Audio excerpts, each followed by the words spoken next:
ಜಿಲ್ಲೆಯಲ್ಲಿ ಕಳೆದ 3-4 ದಿನಗಳಿಂದ ಧಾರಾಕಾರ ಮಳೆ ಸುರಿತಾ ಇದೆ. ಮಲೆನಾಡಿನ ಭಾಗದಲ್ಲಿ ಕೂಡ ನಿರಂತರವಾಗಿ ಮಳೆ ಸುರಿತಾ ಇದೆ. ಈ ಮಳೆ ಸುರಿದ ಪರಿಣಾಮವಾಗಿ ಶಿವಮೊಗ್ಗ ಜಿಲ್ಲೆಯ ಪ್ರಮುಖ ನದಿಗಳು ಅಪಾಯ ಮಟ್ಟ ಮೀರಿ ಇರ್ತವೆ. ನಾವು ಶಿವಮೊಗ್ಗದ ತುಂಗಾ ನದಿ ತಟದಲ್ಲಿದ್ದೇವೆ.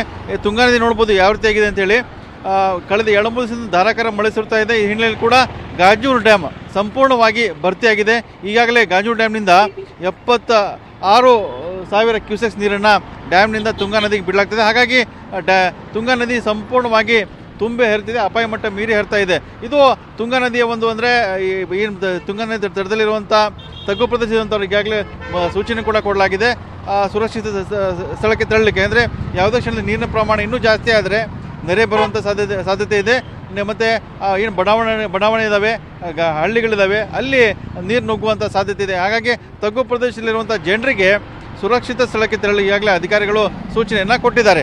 ಒಂದು ಕಡೆ ಆದರೆ ಮತ್ತೊಂದು ಕಡೆಯಿಂದ ಶಿವಮೊಗ್ಗ ಜಿಲ್ಲೆಯಲ್ಲಿ ಪ್ರಮುಖ ನದಿ ಆಗಿರ್ಬೋದು, ತುಂಗಾ ಆಗಿರ್ಬೋದು, ಭದ್ರಾ ಆಗಿರ್ಬೋದು, ಶರಾವತಿ ಆಗಿರ್ಬೋದು, ಜೊತೆಗೆ ಮಾಲ್ತಿ ನದಿ ಆಗಿರ್ಬೋದು, ಈ ಪ್ರಮುಖ ಏನು ನದಿಗಳಿದ್ದಾವೆ ಆ ನದಿಗಳು ಕೂಡ ತುಂಬಿ ಹರಿತಾ ಇದೆ, ಅಪಾಯ ಮಟ್ಟ ಮೀರಿ ಹರಿತವೆ. ಇದರಿಂದ ಈಗಾಗಲೇ ಸಾಕಷ್ಟು ಸಮಸ್ಯೆಗಳು ಕೂಡ ಆಗಿದೆ ಮತ್ತು ಅವಾಂತರಗಳು ಕೂಡ ಮಲೆನಾಡಲ್ಲಿ ಶುರುವಾಗಿದೆ.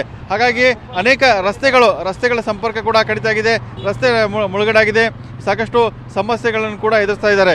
ಈ ನಡುವೆ ಕೂಡ ಶಿವಮೊಗ್ಗ ಜಿಲ್ಲೆಯಲ್ಲಿ ಪ್ರಮುಖ ಲಿಂಗನಮಕ್ಕಿ ಏನು ಡ್ಯಾಮ್ ಇದೆ, ಆ ಲಿಂಗನಮಕ್ಕಿ ಡ್ಯಾಮ್ ಕೂಡ ಈಗಾಗಲೇ ಭರ್ತಿ ಆಗಲಿಕ್ಕೆ ಇನ್ನೇನು ಕೆಲವೇ ಅಡಿಗಳು ಬಾಕಿ ಇದೆ.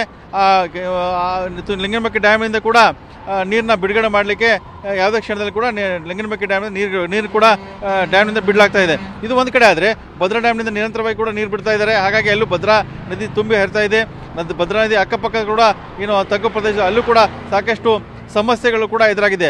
ಭದ್ರಾವತಿಯ ಏನು ಹಳೆ ಸೇತುವೆ ಇದೆ, ಆ ಹಳೆ ಸೇತುವೆ ಈಗ ಸಂಪರ್ಕ ಕಡಿತ ಆಗಿದೆ. ಅಂದರೆ ನೀರು ಅಷ್ಟೊಂದು ಪ್ರಮಾಣದಲ್ಲಿ ಭದ್ರಾ ಡ್ಯಾಮ್ನಿಂದ ನೀರು ಬಿಟ್ಟಿರೋದ್ರಿಂದ ಭದ್ರಾವತಿಯ ಹಳೆ ಸೇತುವೆ ಇದೆ, ಆ ಹಳೆ ಸೇತುವೆ ಮುಳುಗುವಂಥ ಸಾಧ್ಯತೆ ಇದೆ. ಹಾಗಾಗಿ ಅದರ ಮೇಲಿನ ಸಂಚಾರ ಸ್ಥಗಿತ ಆಗಿದೆ. ಒಂದು ಕಡೆ ಆದರೆ ಮತ್ತೊಂದು ಕಡೆ ನೋಡ್ಬೋದು, ತುಂಗಾ ನದಿ ಏನು ಅಪಾಯ ಮಟ್ಟ ಮೀರಿ ಹರಿತಾ ಇದೆ.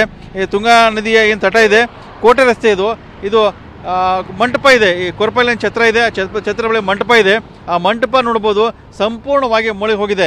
ವಿಶೇಷವಾಗಿ ಅಂದರೆ ಮಲೆನಾಡಿನ ಜನರು, ಈ ಶಿವಮೊಗ್ಗ ಜನರು ಪ್ರಮುಖವಾಗಿ ಗಮನಿಸಬೇಕಂದ್ರೆ ಮಂಟಪ ಯಾವಾಗ ಮುಳುಗತ್ತೆ ತುಂಬಿ ತುಳುಕ್ತಲ್ಲ ಅನ್ನೋದಂಥ ನಂಬಿಕೆ ಇರುತ್ತೆ.